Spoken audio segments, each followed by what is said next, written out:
오늘 하나님 말씀은 구약 성경 역대하 제6장입니다. 역대하 제6장 24절 구약 성경 663쪽이 되겠습니다. 6장 24절부터 27절까지 제가 봉독해 드립니다. 만일 주의 백성 이스라엘이 주께 범죄하여 적국 앞에 패하게 되므로 주의 이름을 인정하고 주께로 돌아와서 이 성전에서 주께 빌며 간구하거든 주는 하늘에서 들으시고 주의 백성 이스라엘의 죄를 사하시고 그들과 그들의 조상들에게 주신 땅으로 돌아오게 하옵소서. 만일 그들이 주께 범죄함으로 말미암아 하늘이 닫히고 비가 내리지 않는 주의 벌을 받을 때 이곳을 향하여 빌며 주의 이름을 인정하고 그들의 죄에서 떠나거든 주께서는 하늘에서 들으사 주의 종들과 주의 백성 이스라엘의 죄를 사하시고 그 마땅히 행할 선한 길을 가르쳐 주시오며 주의 백성에게 기업으로 주신 주의 땅에 비를 내리시옵소서. 아멘. 자, 사랑과 축복의 메시지 나눕니다. 사랑과 축복합니다. 사랑과 축복합니다. 감사합니다.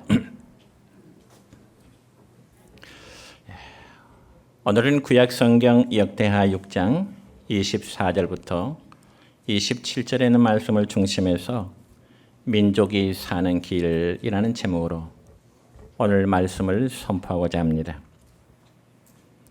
여러분, 오늘은 우리 민족이 일제 강점기로 인해서 과거 말로 닿을 수 없는 수탈과 그리고 고난을 당하다가 해방을 맞이한 지 광복 80주년이 되는 해방 기념주일 혹은 광복 기념주일입니다. 그러나 1945년 8월 15일 광복절을 겪으신 분은 아마 우리 성도들 중에 소수에 불과할 것입니다. 한두 분 정도. 그리고 해방된 광복절이 80년이니까 최소한 90세 정도가 넘어야 그날의 순간과 그날의 감격을 기억하시지 않을까 그렇게 한번 생각을 해봅니다. 그런데 우리나라가 이처럼 일본의 통치를 받아야 했던 역사적인 배경을 보면 이렇습니다. 여러분, 1910년 8월 29일 우리나라는 일본의 강압적인 정책으로 인해서 한일 합방, 한일 평합이라는 정책을 이제 맺게 됩니다. 그렇지만 그 조약은 당시 조선 황제의 동의 없이 강제로 체결된 불평등한 조약이었고 조선의 주권을 완전히 박탈한 그러한 한일 합방의 조약이었습니다. 그래서 우리 역사는 그날을 경순년 국칠이라 그렇게 이제 말하고 있습니다. 그러니 그때부터 조선은 일본에 등장합니다. 그때부터 우리의 나라 조선은 일본의 공식적인 식민지가 된 것입니다. 그러면서 일본은 조선 사회의 전반에 걸쳐서 강압적인 식민 통치를 실시하면서 민족 말살 정책을 시행하게 됩니다. 그래서 우리의 글과 우리의 언어를 빼앗았고 우리나라의 문화와 우리나라의 종교를 빼앗았기에 우리나라는 한일합방 이후에 민족해방을 위한 다양한 독립운동을 시작하게 되었습니다. 그래서 국내에서는 소규모의 의병운동을 이제 일으켰고 그리고 해외에서는 임시정부를 수립하는가 하면은 아무튼 무장투쟁을 하면서 독립의 의지를 펼쳐나가게 됩니다. 그러나 그 세월은 무려 35년의 세월이었습니다. 그래서 그 세월 동안 우리는 주권을 잃었고 우리의 말을 잃었고 우리의 문화를 잃었습니다. 그리고 교회는 문을 닫는가 하면 투옥과 그리고 순교자가 생겨나게 된 것입니다. 그럼에도 하나님은 우리 나라를 사랑하셔서 드디어 1945년 8월 15일 그 감격스러운 광복의 기쁨을 중심으로 오늘 우리는 이 시대를 살아가고 있는 것입니다. 그런데 우리나라의 과거의 역사처럼 성경에도 보면 이방 나라에서 오랜 세월 동안 포로 생활했던 나라가 있는데 바로 이스라엘 유다 나라였습니다. 그리고 그들은 무려 70년 동안 포로 생활의 삶을 살았던 것입니다. 그렇다면 이스라엘 유다 백성들이 저 바벨론 나라의 포로가 되어서 고난을 당하게 되었던 그 이유가 과연 무엇일까요? 그들이 단순히 국력이 약했기 때문에 저 바벨론 나라의 침략을 받아서 많은 백성들이 포로로 끌려가게 되었을까요?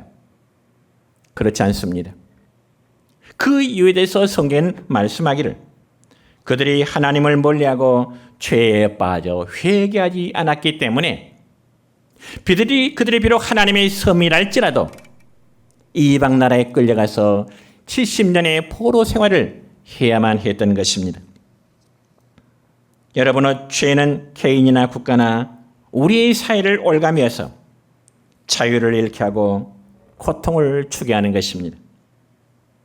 그렇다면 오늘 우리는 광복 80주년을 맞이하면서 어떠한 자유를 우리가 누리며 살아가야 될 것인가? 우리가 신앙적인 관념에서 오늘 말씀을 드리고자 하는데 첫째는 죄를 깨닫고 회개하여 예수님 안에서의 자유함을 얻어야 하는 것입니다. 여러분 오늘 읽은 말씀 가운데 본문 24절과 25절의 말씀을 볼까요? 이렇습니다. 시작. 만일 주의 백성 이스라엘이 주께 범죄하여 적국 앞에 패하게 되므로 주의 이름을 인정하고 주께로 돌아와서 이 성전에서 주께 빌며 간구하거든 주는 하늘에서 들으시고 주의 백성 이스라엘의 죄를 사하시고 그들과 그들의 조상들에게 주신 땅으로 돌아오게 하옵소서. 아멘. 그러니까 솔로몬 왕은 백성들이 범죄함으로 인해서 나라가 어려움에 처하게 될 때 성전에 나와서 회개하면서 회복의 은혜를 달라고 하나님께 호소하고 있는 것입니다. 사랑하는 성도 여러분요, 하나님과 죄는 결코 동시에 함께할 수가 없습니다. 왜냐하면 하나님은 그의 본성상 하나님은 거룩하시기 때문에 그렇습니다. 그러나 죄라는 것은 인간의 관계에서 불화를 일으키고요, 사람과의 관계 속에서 서로의 갈등을 일으키는 것이 바로 죄의 본성입니다. 그래서 죄가 있는 곳에는 막힌 담이 생기고 사람들의 마음속에 평안이 사라지게 되고요, 징계가 따르게 되는 것입니다.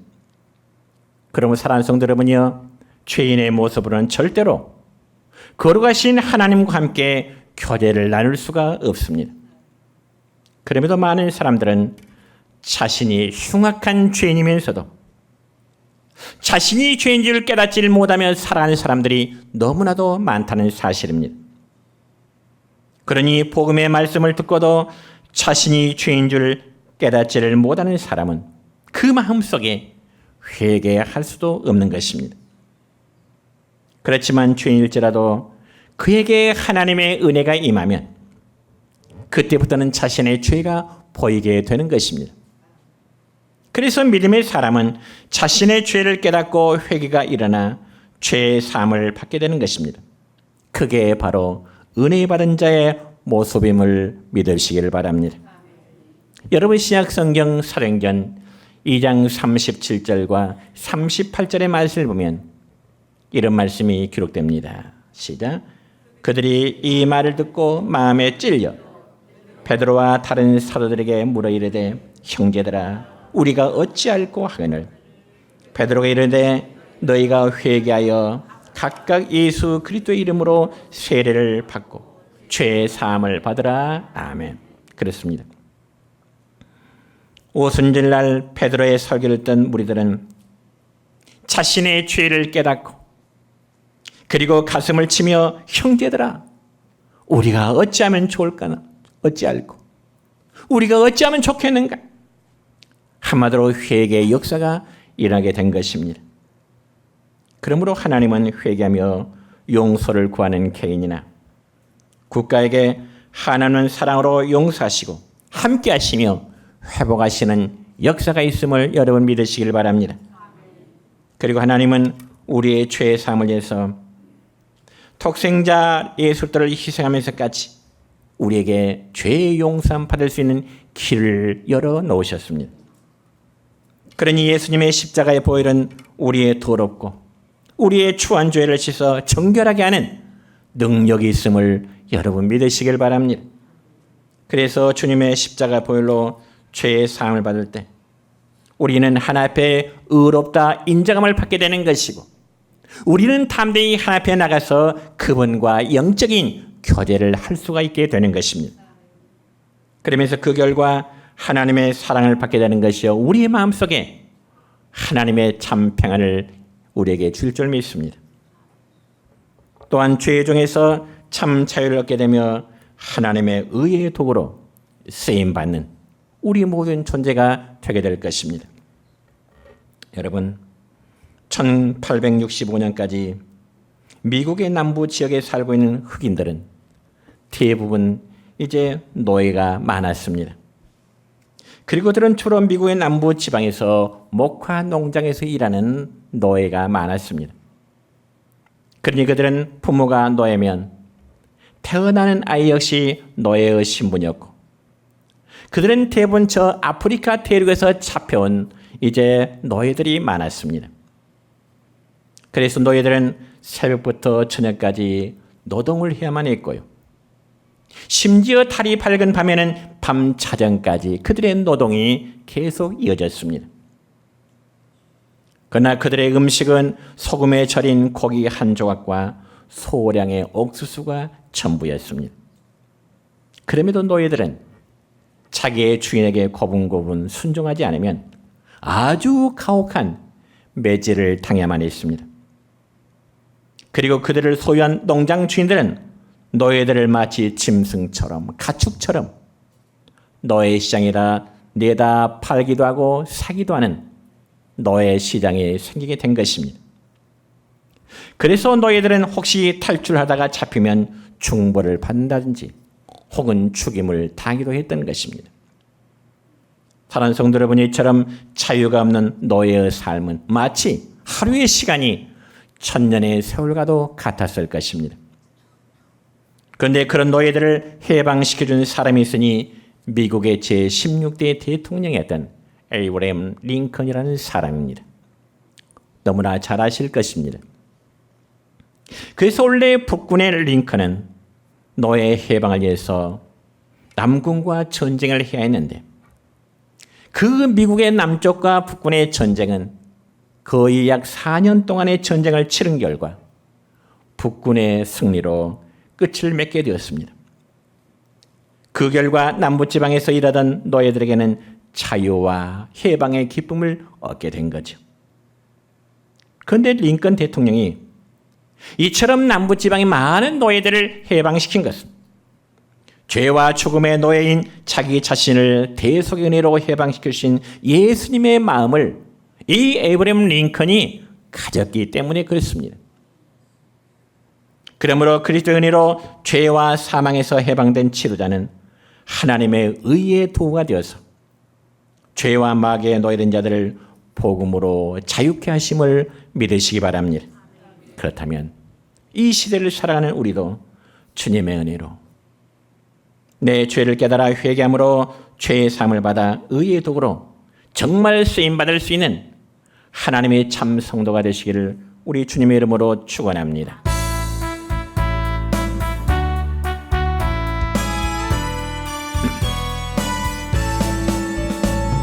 죄에서 자유를 얻게 하는 보혈의 능력 주의 보혈 시험을 이기고 승리하니 참 놀라운 능력이로다.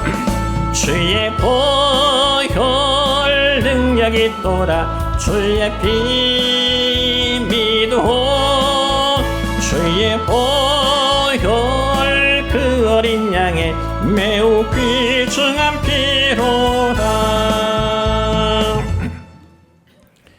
두 번째로 광복절의 자유는 하나님께로 돌아와 하나님을 사랑하고 경외하는 길입니다. 여러분, 오늘 본문의 말씀은 솔로몬이 성전을 완공하고 하나님께 봉헌 기도를 드리는 내용입니다. 그리고 그 봉헌 기도의 내용은 국가의 안녕과 민족의 미래를 위하는 그러한 기도입니다. 그래서 솔로몬은 성전 봉헌의 기도를 드리면서 성전이 하나님께 기도하는 것임을 강조하고 있습니다. 그리고 혹시 성전에서 기도할 수 없는 형편이 된다 할지라도 하나님의 거룩한 성전을 향하여 기도할 때면 하나님께서 그 기도에 응답해 주실 것을 역시 솔로몬은 하나님께 기도하고 있는 것입니다. 그러므로 이스라엘 백성에게 있어서 성전은 항상 그들의 삶의 중심에 있게 되는 것입니다. 사랑하는 성도 여러분요, 이스라엘 백성들의 그러한 삶의 모습처럼 우리의 성도들도 우리의 삶의 중심은 바로 하나님의 교회임을, 우리의 내정 교회임을 늘 마음속에 인식하시기를 바랍니다. 왜냐하면 성전은 하나님을 경외하기 위해서 구별된 거룩한 곳이기 때문에 그렇습니다. 그래서 하나님은 선민들이 성전에서 하나님께 예배하기를 원하십니다. 그러면서 말씀에 순종하여 항상 거룩한 구별 백성으로 살아가기를 원하시는 것입니다. 그럼에도 하나님의 백성들이 성전을 멀리하고 그리고 예배를 등한시하거나 말씀에 불순종하며 살게 되니 하나님의 징계는 또 따르게 될 수밖에 없습니다. 여러분, 특별히 사람은 누구나 자신에게 심한 어려움 혹은 고난을 받게 되면 자기의 잘못이 무엇인지 한 번쯤은 돌아보게 될 것입니다.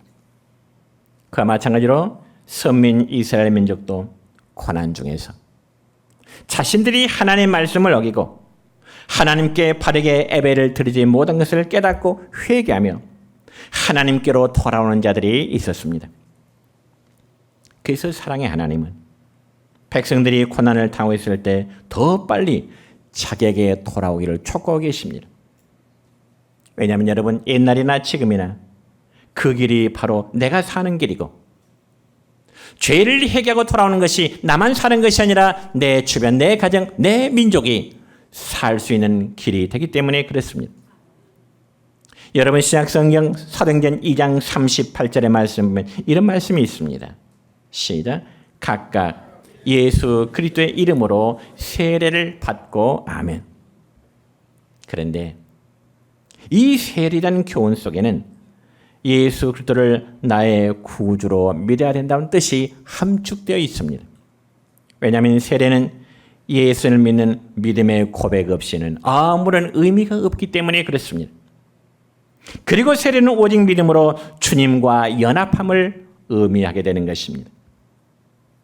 그럼 우리가 다시 죄의 종노릇을 하지 않기 위해서는 예수님이 나의 주인 되심을 믿고 주님을 참으로 신뢰하고 의지하는 것입니다.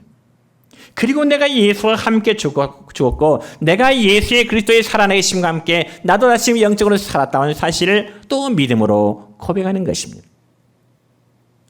갈라디아서 말씀 바울은 고백합니다. 내가 그리스도와 함께 죽었고 그리스도와 함께 부활하심으로 다시금 살아심을 고백하게 됩니다. 그리고 나를 위해 독생자를 아끼지 아니하신 하나님의 사랑을 깨닫고 마음과 뜻과 성품을 다해 하나님을 사랑한다고 하는 그러한 사랑의 고백이 있어야 되는 것입니다. 왜냐하면 여러분, 우리가 하나님을 향한 사랑의 고백은 우리 각자의 믿음의 표현이기 때문에 그렇습니다. 한번 따라 할까요? 하나님 사랑합니다. 예수님 사랑합니다. 이처럼 하나님 사랑합니다. 예수님 사랑하면 내 믿음의 외적인 표현이 되는 것입니다.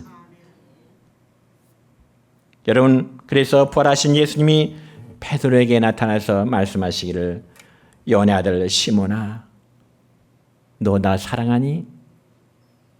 갈릴리 바닷가에서 주님은 베드로에게 이렇게 묻습니다. 그때 베드로는 주저하지 않고 제가 주님 사랑하지요.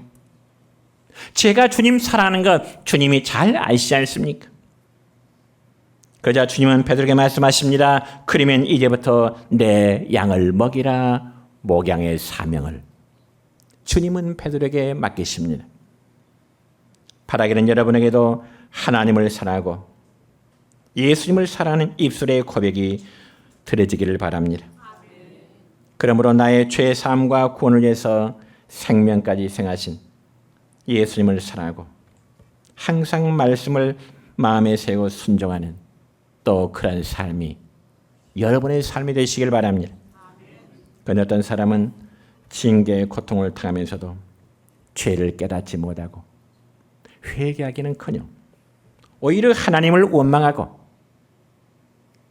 그리고 하나님을 떠나게 되고 그리고 교회 생활을 무관하게 되는 그러한 경우들이 있습니다. 그 길에 결국은 하나님께 버림을 받게 될 것이고 진노와 심판과 파멸에 이르는 길입니다. 또한 그러한 길은 자신과 가정과 사회와 민족이 어려움에 직면하게 되는 것이죠. 여러분, 고대 로마 시대에 기독교를 몹시 미워하고 박해하던 황제가 있었습니다. 그런데 어느 날 그 황제는 기독교인을 불러서 나사렛 예수의 이름을 들먹이면서 죽음 앞에 둔 기독교인을 조롱하기 시작했습니다. 도대체 네가 주님이라고 믿는 목수 나사렛 예수는 지금 어디서 무엇을 하고 있느니? 이 황제가 기독교인을 조롱하면서 그렇게 물었습니다. 네가 주님이라고 믿고 고백하는 그 나사렛 예수는 지금 어디서 무엇을 하고 있느냐 물을 때 그 기독교인은 황제에게 이렇게 말했습니다. 폐하, 나사렛 예수님은 지금 저 하나님 나라의 목공실에서 폐하를 위하여 관을 짜고 계실 것입니다. 그리고 그 말이 끝나자마자 하나님을 망령되게 말하던 황제는 그 자리에 쓰러져 인생의 최후를 맞이했다고 하는 그러한 일화가 있습니다. 사랑하는 성도 여러분요, 우리가 믿는 하나님은 항상 선하신 하나님, 그리고 사랑을 베푸신 분이심을 믿으시기 바랍니다. 그러나 결정적인 순간, 하나님의 이름이 훼손되는 그 순간에는 하늘의 권능과 공의로 응징하시는 심판의 하나님이심도 여러분 믿으시길 바랍니다.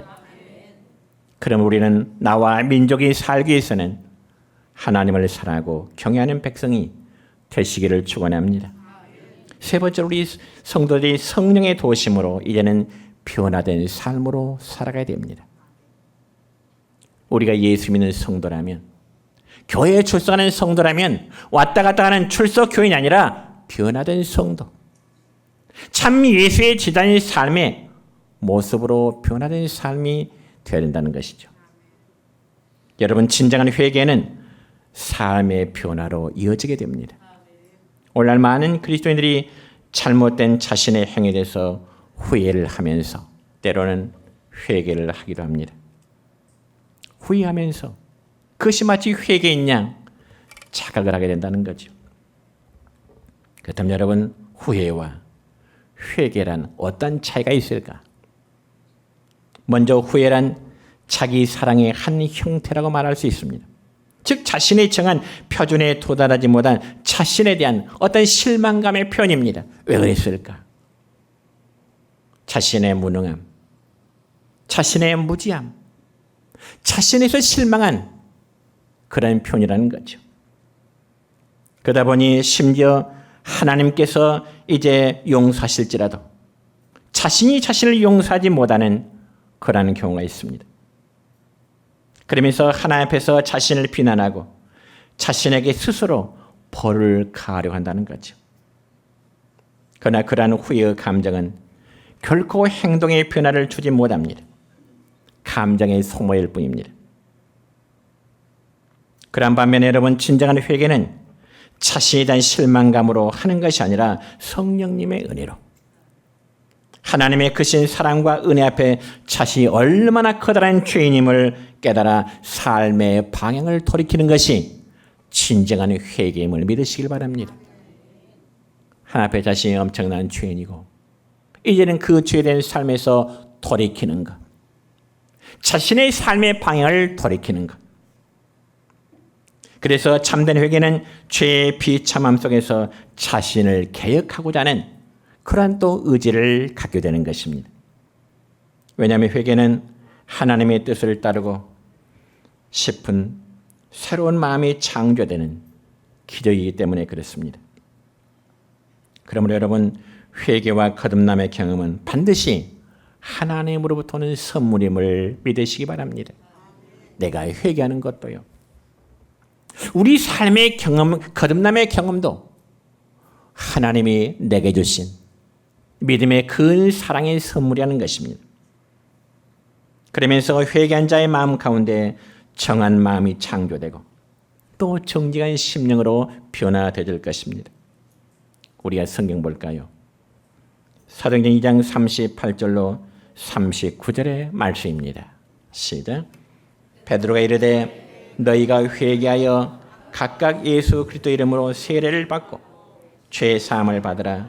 그리하면 성령의 선물을 받으리니 이 약속은 너희와 너희의 자녀와 모든 먼데 사람 곧 주 우리 하나님이 얼마든지 부르시는 자들에게 하신 것이라. 아멘. 여러분, 이 말씀 보면 베드로는 회개하고 그리고 죄 사함을 받는 자에게 성령을 선물로 받게 될 것임을 선포하고 있습니다. 그래서 죄를 깨달음도 회개도 예수님을 나의 구주로 믿는 것도 오직 성령님의 은혜로만 가능하게 된다는 사실입니다. 그러므로 성도에게 성령 충만한 은혜가 임하면 자연적으로 삶에 놀라운 변화가 나타나게 될 것인데, 그러면 과연 어떤 변화가 나타나게 될까요? 첫째는 심령의 변화가 나타나게 될 것입니다. 여러분, 구약성경 에레미야서 24장 7절의 말씀을 볼까요? 이렇습니다. 시작. 내가 여호와인 줄 아는 마음을 그들에게 주어서 그들로 전심으로 내게 돌아오게 하리니 그들은 내 백성이 되겠고 나는 그들의 하나님이 되리라. 아멘. 그렇습니다. 이런 매우 귀중한 말씀입니다. 여러분, 일그러진 죄악된 마음을 하나님께로 돌이킨다는 것은 그렇게 쉬운 일이 아닐 것입니다. 그러나 하나님은 하십니다. 베드로의 설교를 통해서 예수님을 죽인 무리들이 하나님께로 돌아올 수 있었던 것처럼 우리 모두의 마음이, 저와 여러분의 마음이 하나님께 돌아오게 된 것은 참으로 위대하고 놀라운 변화의 사건일 것입니다. 그래서 돌아오라, 돌아오라. 이 말씀은 주님이 지금도 하나님의 형상을 떠난 인간을 향하여 외치고 있는 한마디로 초청의 말씀입니다. 범죄한 자여 내게 돌아오라. 여호와께로 돌아오라. 내게 돌아오라. 그러므로 우리 가운데 성령 충만한 은혜가 임하여 탕자가 고난 가운데서 깨닫고 스스로 아버지의 집으로 돌아오게 되는 것처럼 나와 민족의 전심으로 하나님께 돌아와 하나님을 사랑하고 경외하는 것이 내가 살고 민족이 사는 길임을 믿으시길 바랍니다. 두 번째로 성령이 충만한 은혜가 임하면 행동의 변화가 일어나게 될 것입니다. 여러분, 초대교회 사건은 마음의 약간의 감동으로 그치는 것이 아니라 행동으로 변화되어서 영적인 사람으로 완전히 바뀌어지는 역사가 나타나게 됩니다. 그래서 초대교회 성도는 그들이 사도의 가르침을 받고 사랑의 교제를 나누며 오로지 기도하기를 힘쓰며 선한 일을 하는 일을 힘쓰게 되었습니다. 그러므로 우리의 마음에 성령의 감동이 되는 대로 우리는 삶에 실천하는 강한 의지가 우리에게 있어야 되는 것입니다. 여러분, 성령께서 우리 안에 역사하실 때 기도할 마음을 주실 것이고 때로는 구제할 마음을 주실 수 있을 것이고 때로는 형제를 위로할 수 있는 마음이라든지 혹은 봉사할 수 있는 마음 혹은 전도할 수 있는 마음, 열심을 품고 주님을 섬길 마음, 다양한 마음들을 성령께서는 우리에게 주시는데 이 우리의 마음을 무시하고 신앙적인 계란에 빠진다면 성령의 은혜를 무시하는 그러한 행위가 되는 것입니다. 여러분 성령께서 필요해서 하게 하실 때는 바로 실천하는 성도가 성령 충만한 좋은 성도의 표본이 되는 것입니다. 우리 안에 성령께서 감동하시는 마음을 쉴 때는 미루거나 주저해서는 안 된다는 것입니다. 하나님은 우리로 하여금 선한 일을 하도록 하시는 그 마음의 감동을 주실 때 순종하고 행할 때 그것이 바로 하나님의 뜻을 순종하는 좋은 믿음의 표본이 되는 것입니다. 여러분 성령의 감동을 거스리고 우리 안에 그런 마음을 주임에도 불구하고 우리는 불순종하다 보면은 우리 안에 계신 성령님을 단식해야 하는 그런 행위가 되는 것입니다. 마지막 세 번째로 성령 충만한 은혜가 임하면 우리의 삶의 가치관이 변화가 일어나게 됩니다. 여러분 예수님은 돼지에게 진주를 던지지 말라 그런 말씀하십니다. 돼지에게 진주를 던지지 말아라. 왜냐하면 돼지는 진주의 가치성을 모르기 때문에 밟아버리고 짓눌러버리기 때문에 그렇습니다. 그와 마찬가지로 여러분 성령으로 거듭나지 못해서 영적 세계에 대해 무지한 사람들은 영적 세계에 가치관이 없기 때문에 영적인 일을 무시하고 또는 조롱하게 되는 것이죠. 그렇지만 여러분 우리가 성경에 보면은 이 베드로의 설교를 들은 수많은 사람들은 영적 세계의 가치관을 갖고 돌아왔다는 사실입니다. 그래서 그들은 사도의 가르침을 받게 되었고 사랑의 교제를 나누게 되었고 또 기도의 전혀 힘쓰므로 구제와 전도와 선한 일에 힘쓰게 되었던 사건이 바로 사도행전 2장에 기록된 그들의 헌신적인 모습이었습니다. 그리고 더 이상 세상을 사랑하지 않냐고 하나님을 사랑하는 아름다운 가치관을 갖게 되었습니다. 뿐만 아니라 자기의 유익이나 영광을 구하지 않냐고 주님의 뜻을 앞세우고 하나님 영광을 위해서 살아갔던 사람들이었습니다. 그렇다면 오늘 우리도 잠시 있다가 없어질 세상 것을 따르는 삶을 버리고 영적 세계에 관심을 갖고 사모하는 그런 가치관을 가진 성도가 될 수 있기를 축원합니다. 성령의 역사는 위대한 변화를 일으킨다는 확신을 가지고 성령 충만하여 우리의 어려운 현실을 극복하는 믿음의 사람으로 나와 민족을 위해서 기도하며 살리는 사람으로 살다가 다시 오실 주님을 맞는 그런 성도들 되시기를 우리 주님의 이름으로 축원합니다.